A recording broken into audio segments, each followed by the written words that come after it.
Today I'm talking about being a black man, what it's like. I just want to share how being a black man is, how you're treated, how you're seen, not only in America but abroad. The degrees of mistreatment are different based off the country you go to. If it's more Eurocentric, it's gonna be a lot more mistreatment. If less Europeans around, you'll have less problems. And so I'm gonna talk about that today. All right, got my notes again.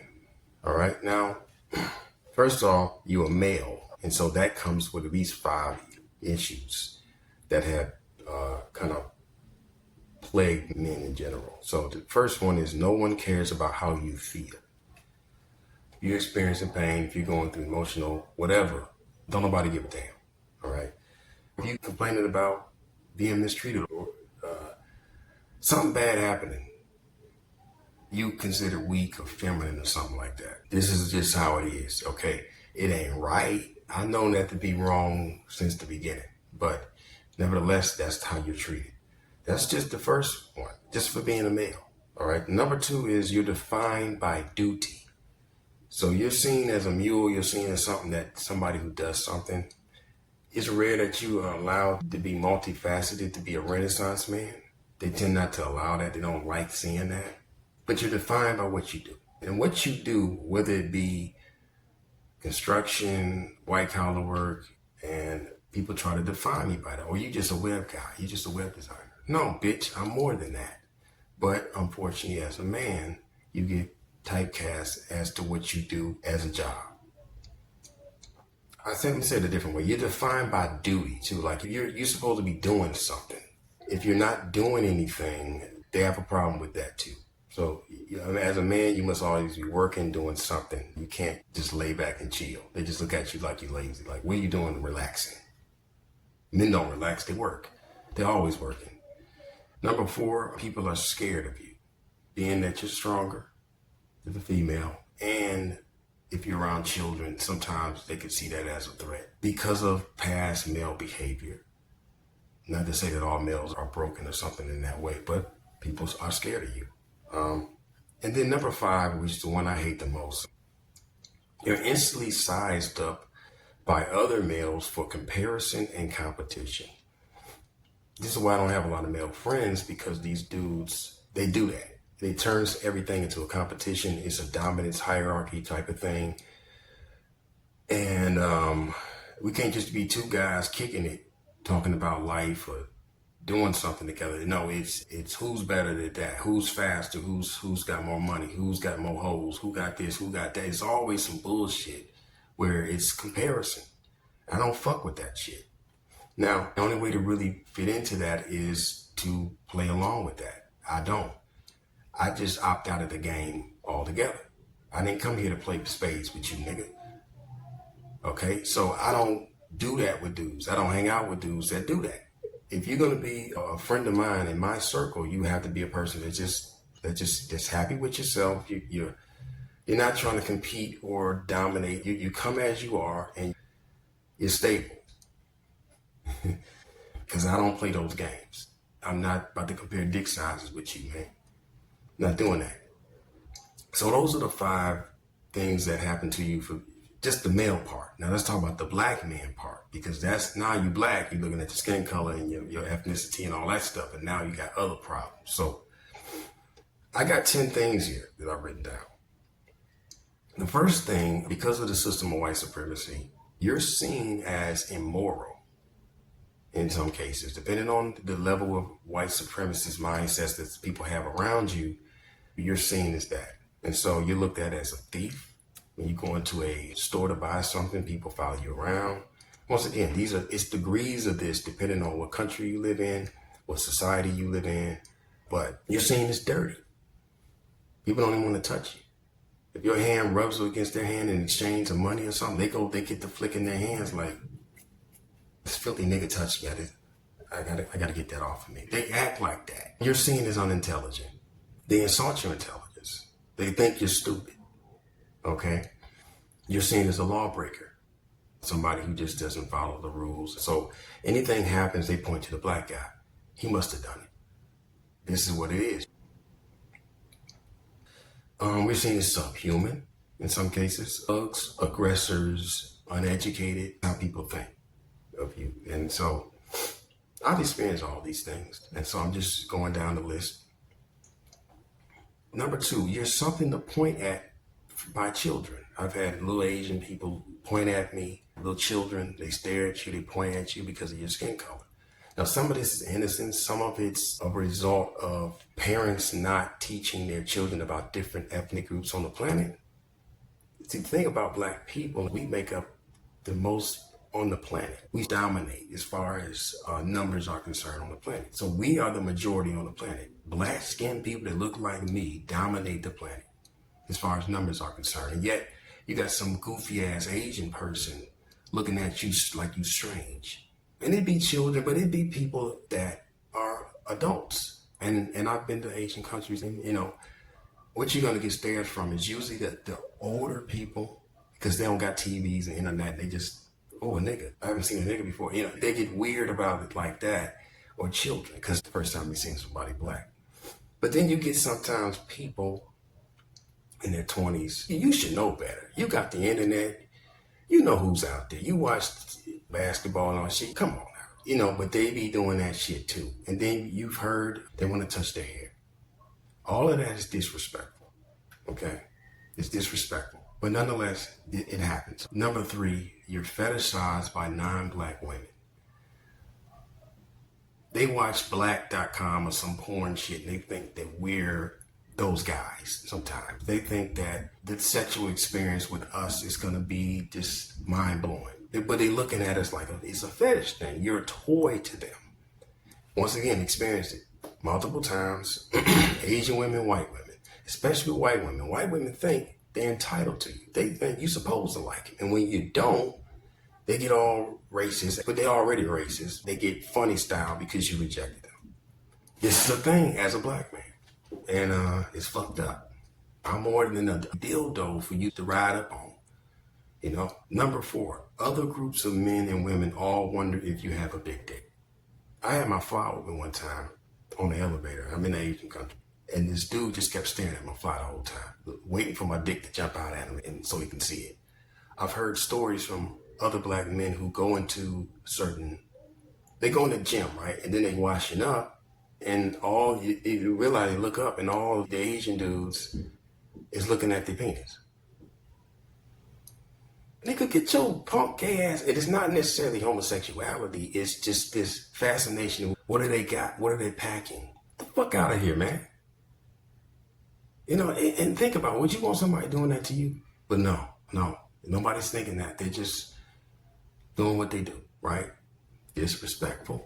This is the worst one here. Some Black, when I say some, don't get in the comment section, Black women, and start showing who you are. But some Black women have been programmed by the systems of white supremacy to hate us and to therefore lead to relationships with them to be very toxic. Okay, they can see us as the way everybody else sees us in some cases. You are a concubine servant to them. Okay? How dare you have a will? How dare you have autonomy? I don't respect you. Your job is to fuck me right, bring in home the bacon, take care of me, and while I sit back and chill. That's your job. You a mule concubine servant. Right? And if you get out of line and say, well, hey, I'm a person, I have my own desires and wills, and I want to do things, and you should follow me because I'm the head of the house and I want to do this. And they're not seeing you as a person that to follow. They see you as somebody that's like a big kid that's supposed to take orders for them. They see you as a person that has all the responsibilities but no authority in a household.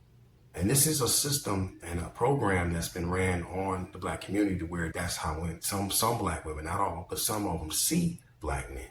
So they coming at you, if you're on a dating app or you dealing, they coming at you already with that mindset. And it's fucked up that your own women look at you like that. And your own women don't see you with no level of respect. They seeing you as some type of somebody to run and tell what to do. And it's sad that I've seen it. It's happened to me, but because I was raised in a family that my father was the head of the household, I didn't see my mother dominating and running my dad. I don't go for that. So when women try that shit, it's just they get cut and they wonder why. What's going on? I'm like, bitch, you trying to run me? What the fuck out of my face with that? You can't do that. You can't treat me like that. The bottom line is that's something black men do with their own women don't respect them. And it's by design. This wasn't always the case. I think it's recent. I think it's probably started in the late 70s or so with certain programs set up to cause division between black men and women.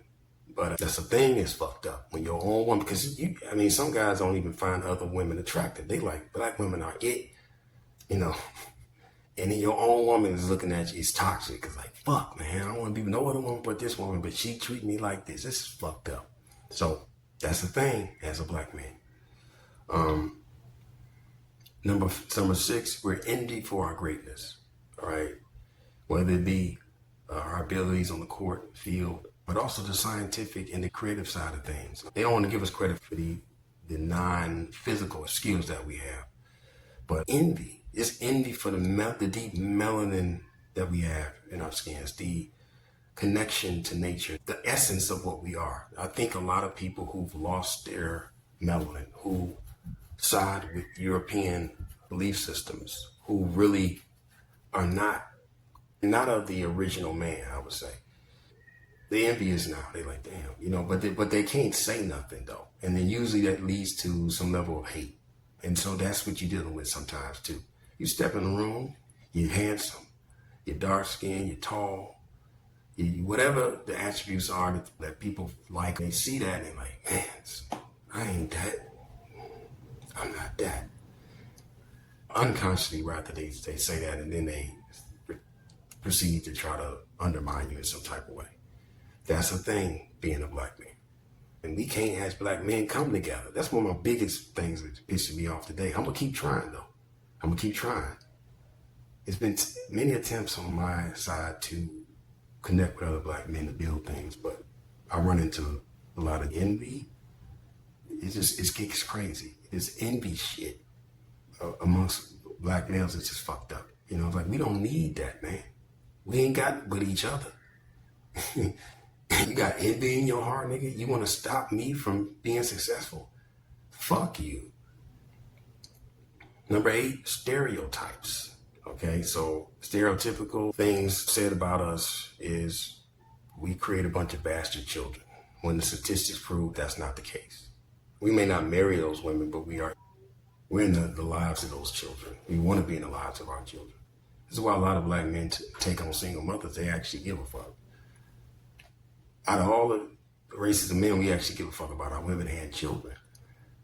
But people flip that and say that we don't. We just going around laying out seeds and not taking care of them, you know what I'm saying? So not true, but that's one of the stereotypes. Another one is we're great at sports and labor jobs, but we're not qualified for management, senior positions, and other white-collar jobs. Being in web advertising and development and technology for over 20 years, they won't give me a senior position. They just refuse to. Even though that the portfolio says it, the skills, the amount of everything I've done, they're not giving that. And I don't look for it. I don't even apply to some of those positions because they always, when you get on the call with them, they start, oh, you're black. And then now they're trying to change the job description because they don't want a black man leading them or senior over anybody else in that white company. So that's the thing, man. We're seen as basketball players, rappers, and drug dealers, but we can't be doing nothing else. Stereotypical things that they apply to us. And number 9 here, we're disrespected by every group. All right, so no matter where you at, your own women, of course, white people, black people, Asian, Mexican, Indian, Africans, African immigrants, they all are joining in on the bandwagon of looking at the FBA, Foundational Black American Man, and joining in on the disrespect. It means there's something special about us. Because a lot of this is projection, a lot of this is just programming from systems designed to oppress us. So it's no reason for it. It's crazy. And when you really dig into the data and look at, what we're doing, it's some other people that's actually embodying all of these attributes I just mentioned on this list. There's one group. Okay. Now, finally, number 10, we're seen as a threat to white power. And that's why all the oppression and the mistreatment. You're seen as a threat. I've been on elevators with people. I've gotten in close quarters with them. It's in public. They start getting funny. The energy changes around you. They start babbling. These white males are usually out of most people that do this stuff. And what the fuck is wrong with this dude? When I was younger, I didn't know, but now I know. It's fear. It's fear retribution. They know that the only people that can stop them is us. The black woman can't stop white supremacy. The Indian is not going to fight it. The Mexican is not going to fight it. The Asian is not going to fight it. Other white people are not going to fight white supremacy. The only people is primarily the black man that's going to fight white supremacy. He's the only one that's kind of aware of it. He's the only one that's very militant towards it, who can see the shit for what it is. He don't look up to white people for the most part. He sees them for what they are. And he's a threat.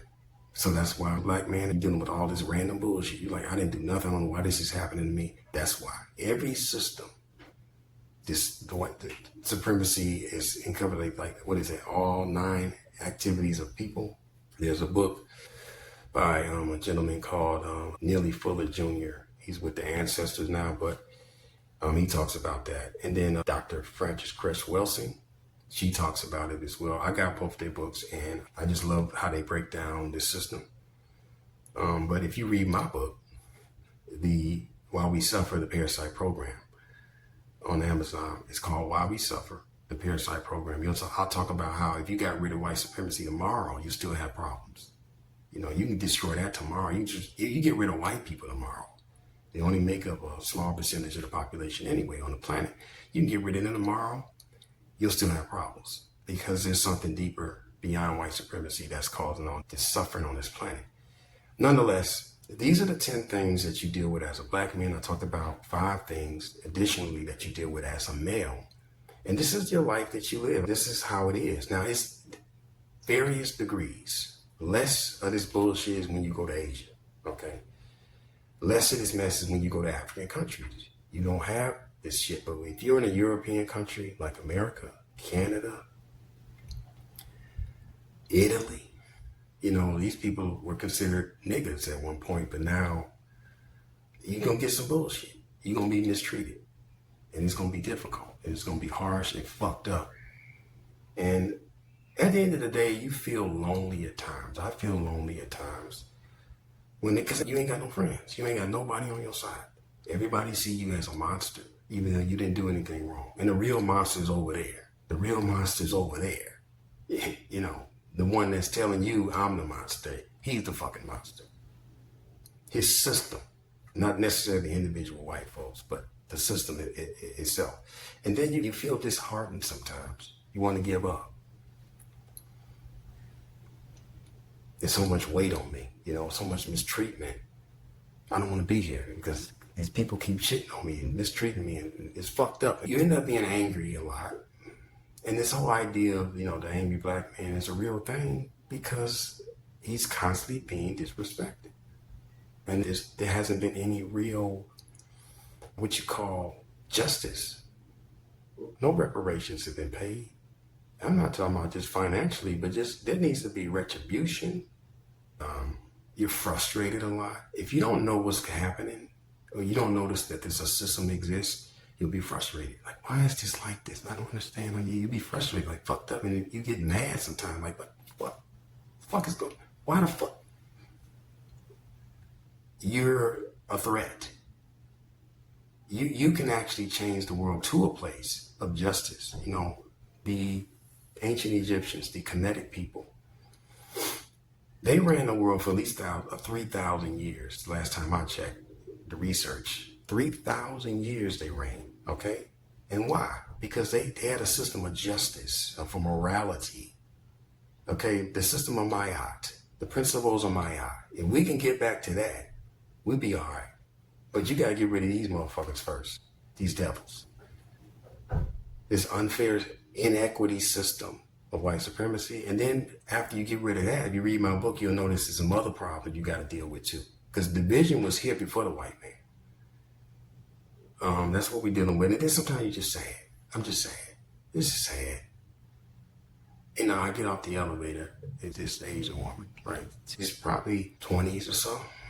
I'm walking, I'm getting off the elevator. We both have the same food in our hand, right? Chow King is big in Asia. She's on the elevator. And we both got the same shit. We get off the elevator, end up, it's time to find out we're on the same floor. Come to find out, we live right next door to each other. The whole fucking time she keeps looking back at me like I'm about to rape this bitch. Looking back, like, bitch, you see I got the same food and you know, what you think I'm gonna do to you? Plus there's cameras throughout this place, okay? You know, I'm a tenant, like you're a tenant. What do you think I'm gonna do to you? The fear, and it's just looking back and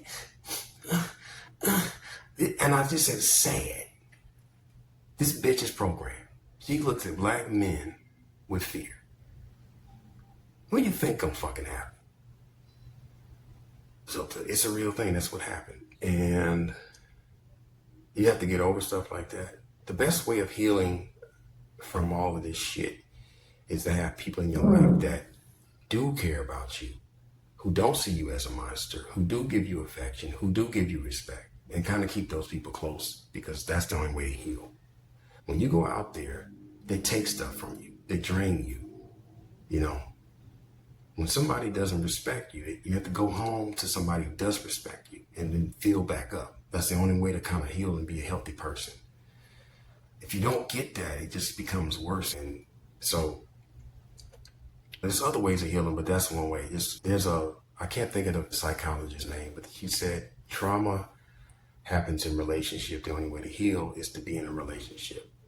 So relationships will break you and harm you, but relationships also heal you as well. So what you didn't get in one relationship, you get from another relationship. Like a lot of people are leaving America, particularly black people. They're saying, fuck this racism, fuck all this bullshit. And they go to Ghana, or they go to some other country, Kenya, South Africa, Ethiopia, Uganda, wherever they go. And they find that the black people ain't playing that racism bullshit. It's some other issues there, but it ain't that. And they start to heal. And they start to heal. That's how you heal from this shit. You got to get away from it. You got to get out the environment, or you got to change the environment. One of the two. And if you ain't got the power to change it, you got to get out of there. That's the only way to heal. So, finally, I'm gonna end this off with, despite all this mistreatment, I know the truth. The truth is, I got the right to be angry. Don't ever let nobody tell you that you can't be angry about this. Anger comes from violation, when people violate you. Anger is also fuel that you use to change that situation. Now, if you're a Christian, I'm not a Christian, but the Bible says, be angry and sin not, right? So there's nothing wrong with being angry. Just use that anger as fuel for something constructive or destructive, like destroying the system of white supremacy or any other system that's causing oppression, okay? Use that anger. Just be angry, black man. Don't give up being angry. Don't suppress your anger, because when you suppress it, you can't do shit now. You just destroyed your fuel. You blown out your fuel. That's why they don't like you being angry. That's why they shame you for being angry. Oh, there's the angry black man again. You're one of those angry, but shut the fuck up. I'm supposed to be angry. As long as you reign on the planet, bitch, I'm gonna be angry. Fuck out my face with that shit. Telling you can't express a God-given emotion. You've been given emotions for a reason. And they want to tell you to suppress it. Why? Because that disempowers you. Don't stop being angry. Just put that shit into some motion. Like, okay, let me, some plans rather, and come together with other black men and say, look, we angry as fuck. Let's do some things, okay? But here's another truth that I know about all this. Despite all this bullshit, I'm valuable. I have self-respect, and you should respect yourself. Despite how these people treat you, respect yourself. Love yourself and say, look, I'm valuable. Fuck what they think. Fuck how they treat me. All right? Another thing is, you are the original on the planet. You're the original, man. The rest of these motherfuckers are copies, amalgamations of something that's unholy. Some of these people ain't got souls. Some of these people are non-playable characters. Remember that. I'm original, man. That's why they hating on me, because I'm original. I'm original. I'm the foundation of the planet. I'm the god of the planet. God damn it. I'm one of the gods of the planet. You gotta look at yourself like that, man. Because these motherfuckers ain't gonna tell you that. You invented everything. You know what I'm saying? We're responsible for many of the inventions on the planet. Our creativity, man. We're not just ball players and rappers and drug dealers and shit. No, we're more than that. We're scientists. We're creatives. We're builders. Egypt was black. The ancient Kemetic people came up with the concepts of Maya, which allowed them to reign for 3,000 years. The average European country, they probably get a couple hundred in. America's on its way out. There'll be another European country trying to do some things. Or the Chinese are acting just like the Europeans and how they moving. And now they're connected with the Russians, so it's like this BRICS thing, and that's probably the New World Order, and there's a whole nother thing going on with that. But the bottom line is, these people's reign ain't gonna last for long because they're unjust, they're unrighteous, they're wicked. And you, as a black man, you need to go back to your moral values of Maya. It's in your spirit. It's in your soul. It's locked in your soul. That's why you're so angry about shit. Like, man, this shit fucked up, man. This shit ain't right. Get your anger up and connect and build some shit against this system. All right? Remember this. You are the gods of the planet. Okay? You were created by a higher power, universal power. You flow with the planet. You got a connection to the planet. These other motherfuckers don't have that. They don't even know what to do when they deal with nature. They destroy it, usually. They don't fuck with what they're doing because they're not from here. You're the original. You got to take it back and say, look, man, I run this shit. So keep your head up. Love yourself as a black man. Love the black woman, even though she might be fighting you and shit. Just keep it at distance. Just, don't bite me. But that's all I got for y'all, man. Nearreal.com. Check out my book, Why We Suffer, the Parasites Program. It's on Amazon, but you can go to nearreal.com and get it. Yeah, that's all I got for you right now. Do you think suffering is just a part of life? Think again. What if it's engineered? Discover the parasite behind our pain and suffering and how to break free. Check out the book, Why We Suffer, the Parasites Program, a secular, spiritual, and alien explanation for worldwide suffering.